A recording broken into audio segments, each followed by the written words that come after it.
아시다시피 오늘은 교회력으로 보면 부활절 5번째 주이고 동시에 어린이 주일입니다. 보통 5월 첫 주를 어린이 주일로 지키지요.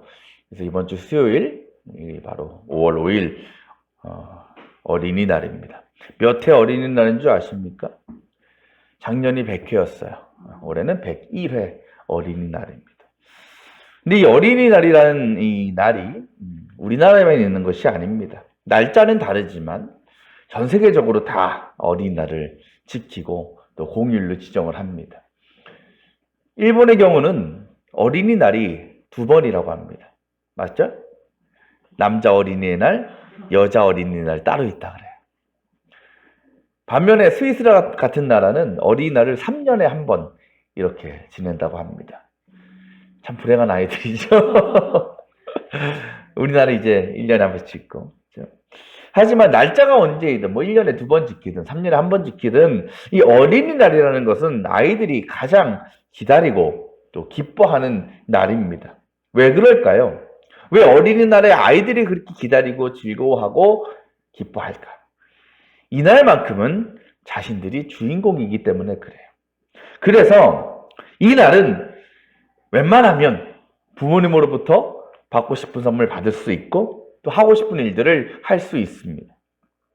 또 부모 입장에서도 보면 이 어린이날이 내 아이의 부모로서 아이에게 해줄 수 있는 아이를 향한 애정이나 어떤 사랑을 잘 보여줄 수 있는 그런 기회가 되기도 한다는 거죠.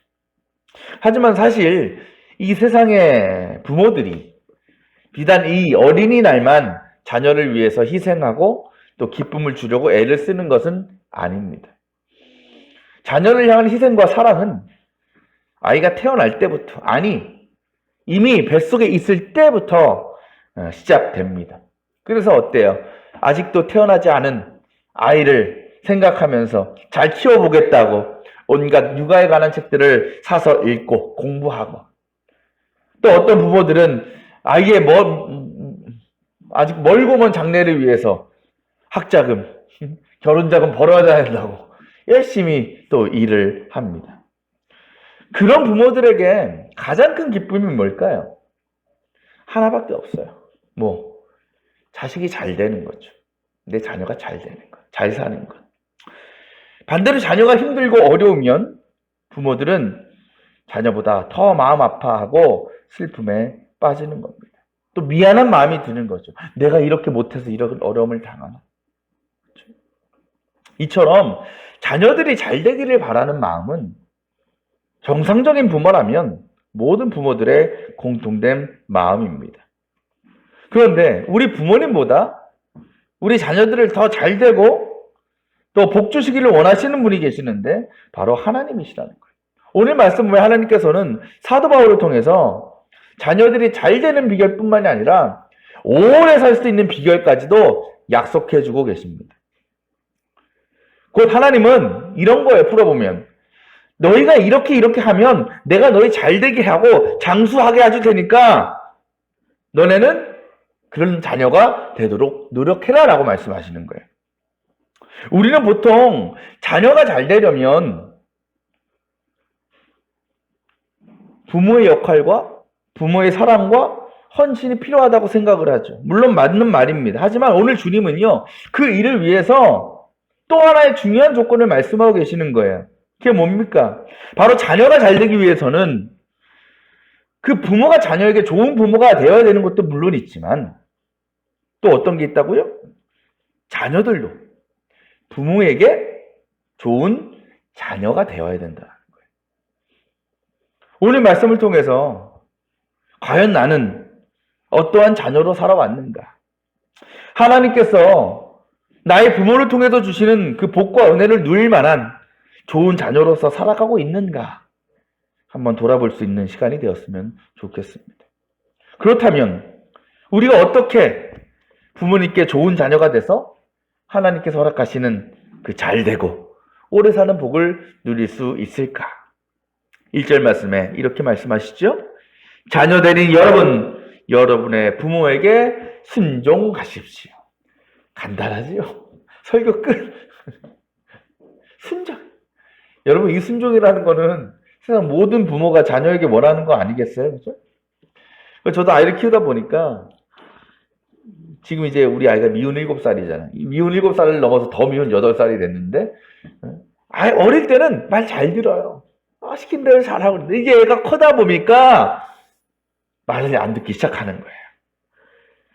이제 부모의 말보다는 자기 생각을 더 앞세우거나, 아니면 또 이제 더 크게 되면 자기가 좋아하는 친구들의 말이나 좋아하는 사람의 말을 더 듣게 된다라는 겁니다. 부모의 말보다는. 그러다 보면 아이들이 자랄수록 부모에 대한 순종의 모습을 조금씩 잃어버리게 되는 거예요. 왜 그런 것일까? 무엇이 부모로와의 관계 가운데 순종해서 불순종으로 나아가게 하는 것일까? 그것은 여러분, 관계가 틀어져 버리기 때문이에요. 부모와 자식 간의 관계가 틀어진 거예요. 오늘 말씀에 순종하다라는 말에 헬라어는 뭐라고 표현하냐면 휘파쿠에테라고 합니다. 근데 이 말이 어떤 뜻이냐? 아래에서 듣는다라는 거예요. 아래에서 듣다. 그러니까 순종이라는 것은 뭐예요? 부모와 자녀가 동등한 관계에서 나타나는 반응이라기보다는 부모가 위에서 말하면, 그죠? 자녀가 그 아래에서 듣고 따르는 게 순종이라는 거예요. 그렇다면 자녀들이 부모에게 순종하지 못한다라는 것은 그 자녀들이 부모와의 관계에 있어서 부모가 위에 계시고 내가 밑에 있는 것이 아니라 동등한 관계로, 아니면 오히려 자기가 위에 있고 부모를 아래로 설정해 놓기 때문에 그럴 수 있다는 겁니다. 우리가 하나님과의 관계도 마찬가지 아니겠어요? 우리가 왜 하나님 앞에 불순종합니까? 다른 거 없어요. 하나님보다 내가 앞서기 때문에 그렇죠. 내가 위에 있기 때문에 그래요. 내가 더 중요하기 때문에 그래요. 물론 자녀들이 성장하면서 세상적으로 보면 부모보다 더 능력이 있을 수는 있죠. 더 높은 자리에 오를 수는 있습니다. 더 큰 영향력을 끼치는 사람이 될 수는 있습니다. 하지만 이 부모와 자녀의 관계라는 것은 어떤 세상의 능력이나 세상적인 위치로 결정되는 게 아니라는 거예요. 만약 내가 세상적으로 내 부모보다 더 잘 나가 높은 자리에 있다고 해서 속된 말로 좀 컸다고 부모를 업신여기고 자신을 부모의 위에 있는 존재로 생각한다면 그 사람은 절대로 순종의 삶을 살아갈 수 없는 것이고, 또 그렇게 되면 절대로 하나님께서 약속하신 그 복을 누릴 수 없다라는 거죠.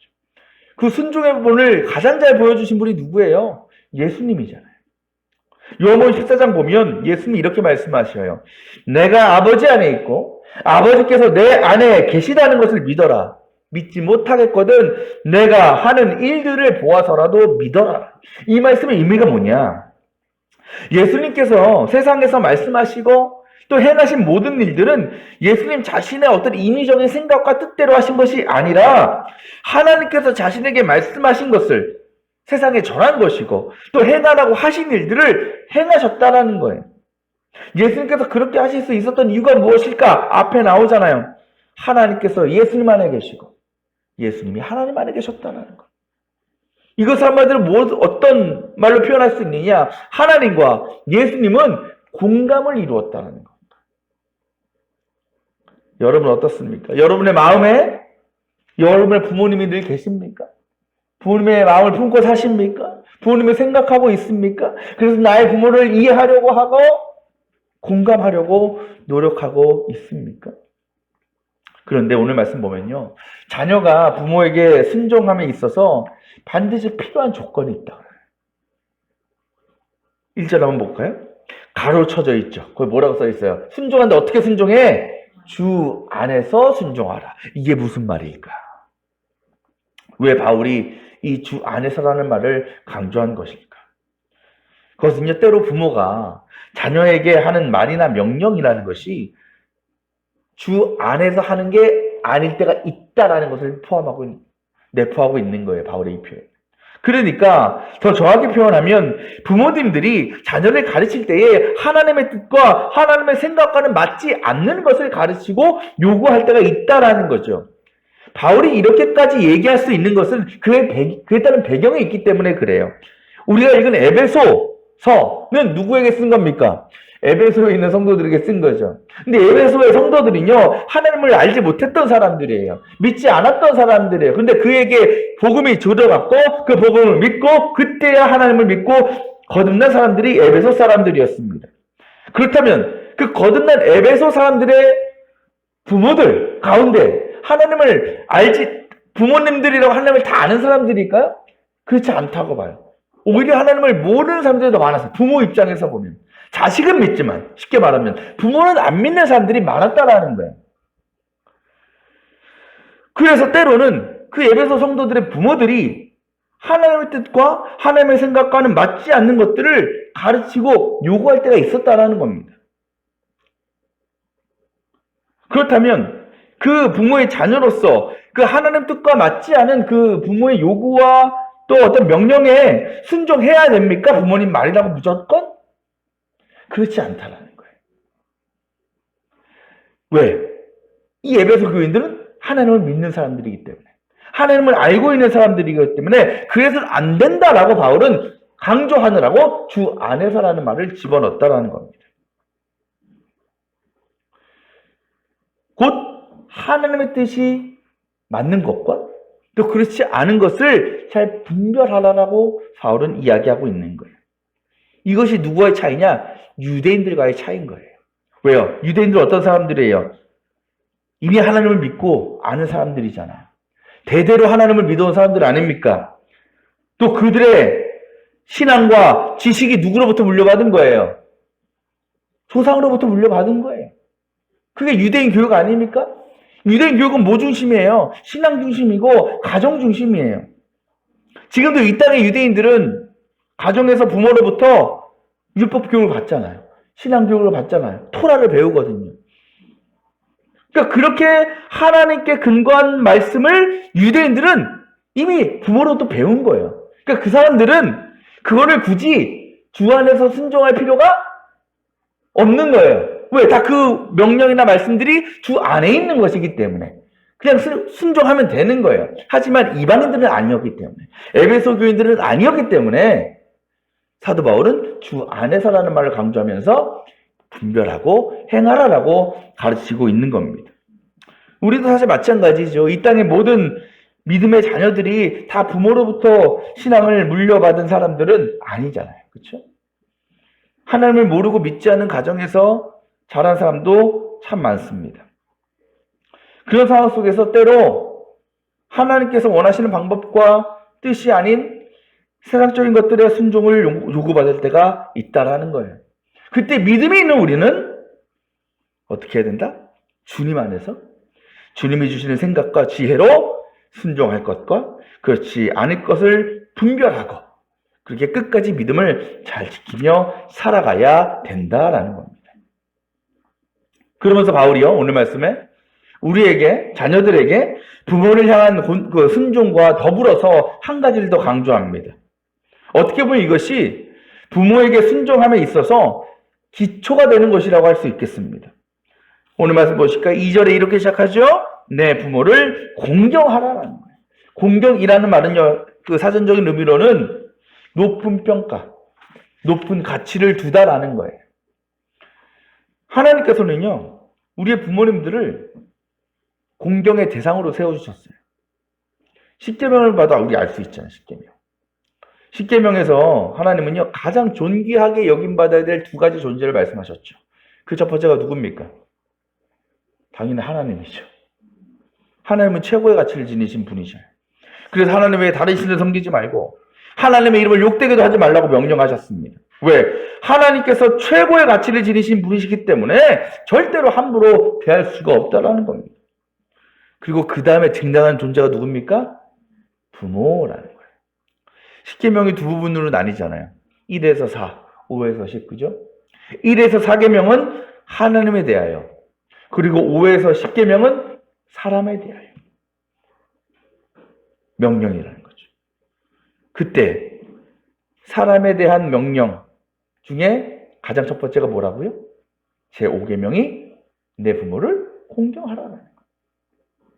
곧 하나님은요, 세상의 어떤 사람들보다, 어떤 존재들보다 부모라는 존재를 가장 존귀하고 가치 있는 존재로 말씀하고 계신다라는 겁니다. 물론 인간적으로 볼 때에 혹은 세상이 우리 부모를 바라볼 때에 그렇게 가치 있는 존재로 생각되지 않을 수도 있어요.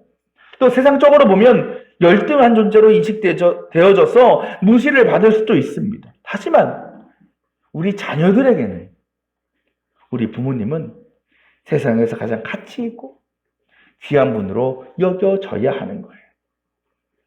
그리고 자녀로서 그 공경의 마음에 합당한 태도와 삶을 살아가야 한다라는 거죠. 하나님께도 마찬가지 아니겠어요? 그렇죠? 세상이 하나님을 바라보면 하나님의 가치를 모르잖아요. 그렇죠? 아유, 저 보이지도 않는 거 왜 믿고 살아? 왜 저러고 살아? 그러고 사는 우리에게. 하지만 우리는 아니잖아요. 그렇죠? 우리 하나님을 알잖아요. 믿잖아요. 존귀하신 분을 믿잖아요. 그렇죠? 그 존귀한 하나님을 향한 그 존귀함을, 공경을 우리도 늘 품고 살아야 된다는 거죠. 오늘 바울은요, 이렇게 부모를 귀하게 여기고 공경하고 순종하며 살아가는 자녀들을 향해서 하나님의 놀라운 약속을 선포합니다. 어떻게 하나님이 해주신다고 나와 있습니까? 3절에. 한번 같이 읽어볼까요? 시작. 내가 잘되고 땅에서 오래 살 것이다.